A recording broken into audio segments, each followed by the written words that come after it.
Have you ever had one person just get stuck in your head?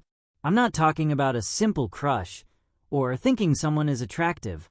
I'm talking about a loop you can't switch off. You're trying to work, but you're imagining a conversation. You're scrolling through your phone, looking for a trace of her. Your brain keeps circling back, replaying moments, inventing new ones. It feels less like a thought and more like an obsession. Why does this happen? Why can some men just not stop thinking about sex with one specific woman? It's a powerful and often frustrating experience that goes far beyond just looks. Today, we're breaking down the exact reasons why, and it's a powerful cocktail of raw brain chemistry, deep psychology, and something called intermittent reinforcement that actually makes this mental loop addictive. At its core, this relentless fixation is rooted in our biology. When you think about being with that specific person, your brain isn't just processing a memory. It's activating its reward system. The key player is a neurotransmitter called dopamine. Dopamine isn't about pleasure itself. It's about the intense craving and anticipation of a reward. Every time you fantasize about a future encounter or replay a past interaction, your brain releases a small dose of this craving chemical. In essence, the act of thinking about her literally feels good on a chemical level, training your brain to return to that thought again and again. This mechanism isn't a modern flaw. It's an ancient evolutionary drive. For our ancestors, the imperative to pursue a mate was about survival of the gene pool. The brain is wired to identify partners who signal health, fertility, and vitality, what we might crudely call high value.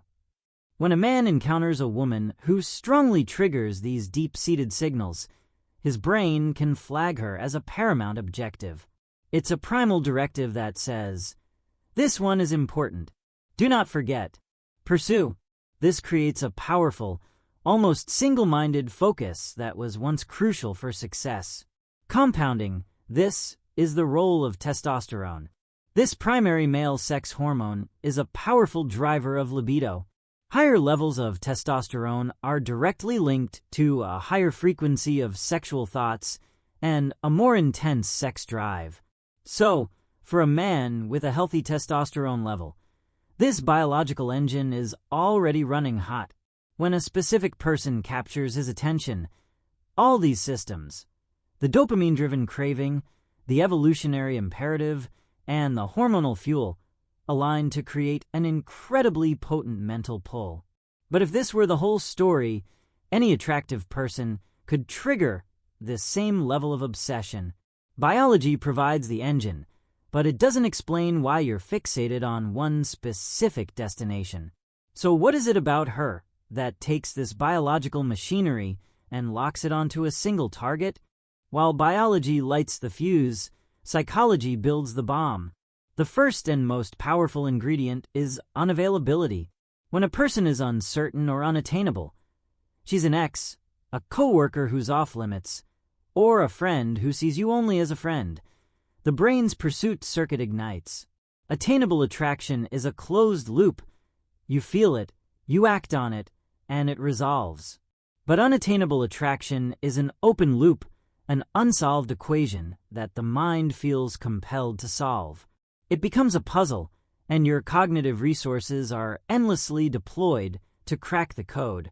This state of perpetual pursuit is far more mentally consuming than any settled relationship could ever be. This leads us to the most potent psychological mechanism at play: intermittent reinforcement. This is the same principle that makes slot machines so dangerously addictive. Think about it. If you knew you would never get a text back, you would eventually stop checking your phone. If you knew you would always get a text back, it would become predictable and eventually less exciting. But if the response is unpredictable, a warm, engaging conversation one day, followed by radio silence for the next 3, your brain goes into a state of high alert. That sporadic, unpredictable reward is a far more powerful driver of behavior than a consistent one. Every notification becomes a potential jackpot, and your dopamine system is locked in a cycle of anticipation, waiting for that next hit. You're not addicted to the person per se. You're addicted to the possibility of validation, to the unpredictable chance of a win. This addictive cycle is supercharged by a powerful mental trick: projection. In many cases, the man is not truly obsessed with the real, complex, and flawed woman standing before him. He is obsessed with the idea of her. He projects onto her a curated image that fulfills his deepest desires and unmet needs. Perhaps she represents the perfect partner who will finally make him feel whole, or the key to a more exciting life, or the validation he desperately seeks for his own self-worth. He unconsciously glosses over her imperfections and magnifies her positive traits, creating an idealized phantom that is far more compelling and perfect than any real human being could ever be. He falls in love with the masterpiece he has painted, not the actual canvas. Finally, there is the element of novelty and mystery. A woman who is complex, emotionally nuanced, or simply different from anyone he has known before presents a unique mental challenge. She doesn't fit a familiar pattern. This novelty is intensely stimulating to a brain that is wired to seek out new information and solve new problems. She is a new landscape to be mapped, a new language to be learned. This code to crack provides a continuous source of mental engagement, ensuring that his thoughts have new material to work with, new angles to consider, and new depths to explore, long after the initial attraction has faded. So we have biology pushing us and psychology pulling us. But there's one final, crucial ingredient that determines whether this is a passing thought or a long-term fixation. The final and most personal piece of this puzzle lies within the man himself. The intensity of this fixation is often a barometer for what is missing in his own life. When a man lacks a compelling sense of purpose, when his days are not filled with meaningful challenges, ambitious goals, or a passion that drives him, a vacuum is created. Nature abhors a vacuum, and the mind will latch onto the most readily available substitute for purpose. A romantic or sexual pursuit provides a clear, dopamine-driven mission. It offers a goal to achieve, a challenge to overcome, and a narrative that makes him feel like he is striving for something significant. In the absence of a war to fight or a mountain to climb, conquering the affections of a specific woman can falsely feel like the ultimate quest, giving his life a temporary but intense sense of direction it otherwise lacks. This is deeply intertwined with unresolved emotional needs. The desire for sex and intimacy is often the surface-level expression of a much deeper hunger. She may not just be an object of desire, but a symbol of the validation he craves, the acceptance he feels he lacks, or the healing from a past wound he has not yet confronted. If he feels inadequate, her desire for him becomes the ultimate proof of his worth. If he feels lonely or disconnected, she becomes the sole source of belonging. The pursuit becomes an attempt to outsource his self-esteem to find in another person the emotional stability he has not been able to build within himself. The sexual fantasy, then, is often a container for a much deeper fantasy of finally being whole, understood, and complete. This dynamic is massively amplified by a perception of scarcity. When a man's social or romantic world is narrow, when he isn't regularly meeting new people or fostering various connections, this one woman can easily become the singular focus of all his hope and attention. She is not just one option. She feels like the only option. This oneitis is born from a scarcity mindset, a belief that a connection this potent is a once-in-a-lifetime event. In contrast, an abundance mentality, a genuine belief born from real-world experience that there are many fascinating and compatible people in the world, acts as a natural antidote to obsession. It doesn't make the initial attraction any less real, but it prevents that attraction from becoming all-consuming because the mind knows that fulfillment is not a single, narrow door that must be forced open, but a landscape of many possibilities. In this light, the obsession is rarely just about her. She is a screen onto which he projects his own unmet needs and unresolved conflicts. She becomes the stand-in for his missing purpose, the proposed solution to his emotional wounds, and the sole oasis in a perceived desert of opportunity. The fixation is a symptom, a signal from the psyche that something within his own world is out of alignment and requires his direct attention. Understanding the why is the first step. The next, and more important step, is what to do about it. The good news is that this mental loop is not a life sentence. You can break the cycle, not by fighting the thoughts, but by transforming your relationship with them, and most importantly, by transforming yourself. The first and most immediate tool is to practice awareness without judgment. When the thought of her arises, instead of getting swept away by the fantasy or berating yourself for having it, simply notice it.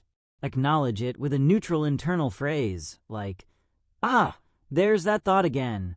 See it as a cloud passing in the sky of your mind, not a storm you must get caught in. By refusing to engage in the internal battle, you rob the thought of its emotional charge and begin to break its compulsive hold. The most powerful and transformative strategy, however, is to consciously redirect the immense energy this obsession consumes. The mental and emotional intensity you are pouring into thinking about her is a vast reserve of potential fuel. Instead of letting it burn you up internally, channel it outward. Pour that focus into the gym, transforming frustration into physical strength. Apply that relentless mental energy to your career, a business idea, or a creative project. Reinvest it in your friendships and hobbies. This is not about distraction. It is about alchemy. You are taking the raw power of the obsession and transmuting it into tangible self-improvement. The goal is to build a life and an identity so compelling and complete on its own that no single person can hold the key to your sense of purpose or satisfaction. As your own life becomes more engaging, the fantasy naturally loses its power because it simply can't compete with a fulfilling reality. Alongside this, it is crucial to actively dismantle the idealized image you have created. This requires conscious reality checking. Make a mental, or even a physical, list of her flaws, the times she was inconsistent, or the ways in which she is simply an ordinary, imperfect human being. Counter every fantasy with a dose of reality. Remember that the version of her in your head is a projection, a highlight reel, and not the full, unedited movie of who she truly is. Pop the fantasy bubble by willingly confronting the discrepancies between the idol you've created and the real person who exists independently of your desires.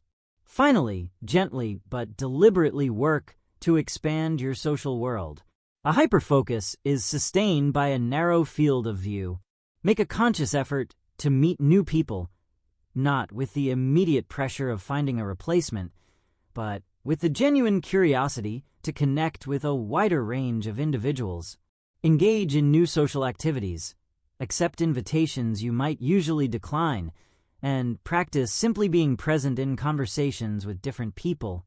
This cultivates an abundance mindset, not as a theoretical concept, but as a lived experience. It reinforces the tangible truth that connection and attraction are not rare, singular events, but a recurring part of the human experience. You break the spell of the one by realizing you live in a world of many. At the end of the day, this intense fixation is a signal. So, let's bring it all together. This experience of obsessive fixation isn't a random curse. It's a predictable phenomenon built on 3 core pillars. First, we have our biology, the primal, dopamine-driven engine that makes the very act of craving feel rewarding. Then we have the psychology, the potent mix of unavailability and intermittent reinforcement that transforms simple attraction into a full-blown addictive loop. And finally, and most importantly, we have the self, the inner void, a lack of purpose or unresolved need that uses this obsession as a substitute for true fulfillment. When you understand these pieces, the entire dynamic shifts. That woman you can't stop thinking about isn't the source of your problem. She's a mirror.